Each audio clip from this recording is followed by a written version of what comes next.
This video is made possible by donations to the United States Lighthouse Society from people like you.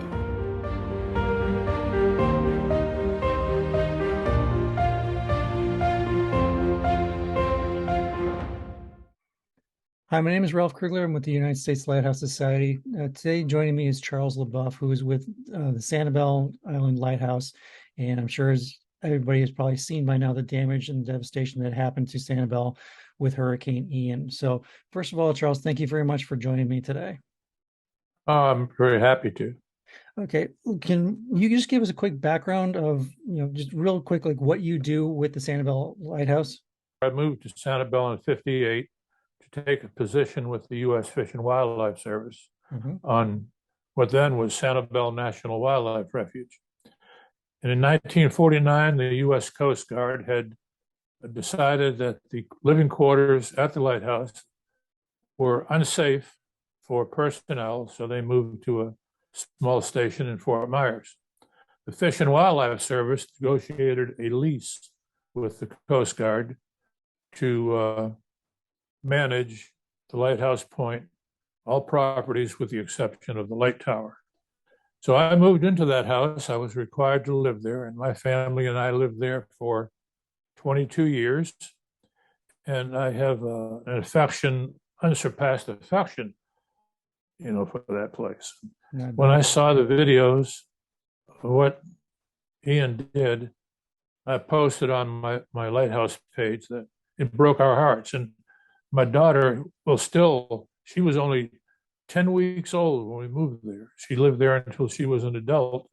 So she is virtually heartbroken. She'll come to tears just when she thinks about it. I bet. And I've seen all I really need to see until I can actually get on the ground. So I'm in no rush. Okay.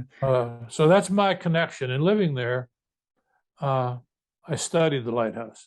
For example, when the Coast Guard boys from Fort Myers would come over, I'd help them change out the acetylene tanks. I would use the refuge jeep and participate. I helped change out the third lens to the pre-modern lens in 1962 when the causeway was about to open. We electrified the lighthouse at that time. And we put in that third lens. It's originally a lightship lens. And we put that in the 62, and then it was removed in the 80s, and it was on exhibit at the Sanibel Historical Village. So now the one that's up top is just an ordinary airport beacon, plastic lens. I helped change that out. I helped restore the storm panes after Hurricane Donna. So I did a lot of physical work on the lighthouse. Not being an official keeper, there are people that think because I lived there I was a keeper, but I wasn't. Came close to it a few times. All right. Unfortunately, we've seen the damage, like the one leg has been damaged, and of course all the houses and everything have been destroyed. Is there anything set, like, is there a financial plan? Has there been money set aside in the past in order to help fix and restore, or is this a ground zero thing where you're gonna have to start building up funding in order to get everything to be restored again? Well, the city of Sanibel purchased the property from the Bureau of Land Management in 2010, and they did some upgrades. Their various personnel lived in both quarters from time to time. That was no longer the case for the last year or so. And they never really expended any money to do anything at the lighthouse, no interpretation. And they use it as a public beach there was a fishing pier located on the bayside, city fishing pier. So apparently they didn't have the funds to really do anything with any, viable direction. And the city's Historical Preservation Committee has been working on plans to do something at the lighthouse. But I'm not privy to those, and I don't know how far that got. And then whammo, Ian hit.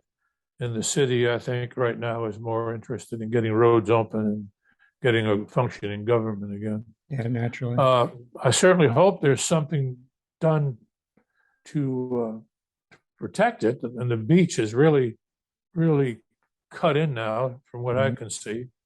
So there needs to be some beach renourishment of some kind. The broken upright, from what I can see, it's lying on the ground, possibly in two parts, and people are contacting me, repair it. Well, those were originally the old Phoenix Iron Works hollow columns, same as was used, I think, on the Washington Monument. So that can't be welded. So they could put a temporary fix in, steel, I suppose, but that couldn't be used as a permanent fix because of the maintenance, requirements with steel as opposed to wrought iron. So hopefully that will be done. I don't know if any Coast Guard engineers, it was still functioning. The Coast Guard still operated it.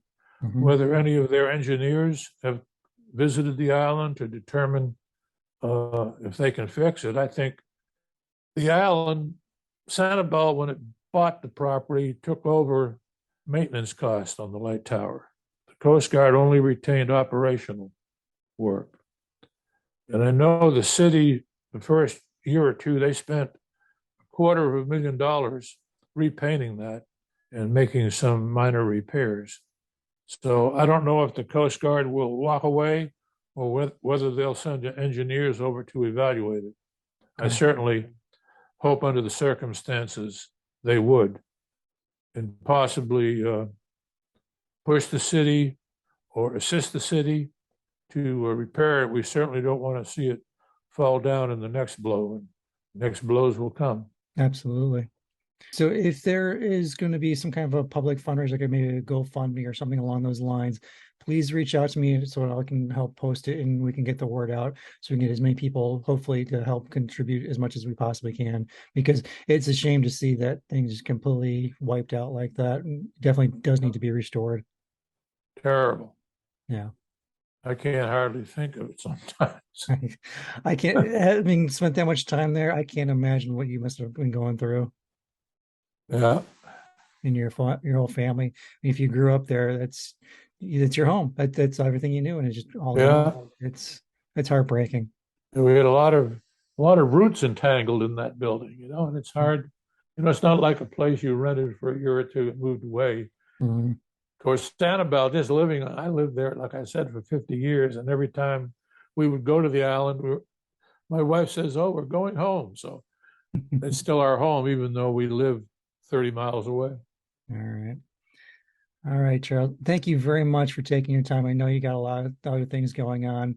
I really appreciate you taking the time. And like I said, as soon as you find anything out and you post it out there, or just email me and I can get the word out there also, because like I said, if we can help raise money to restore the station, I absolutely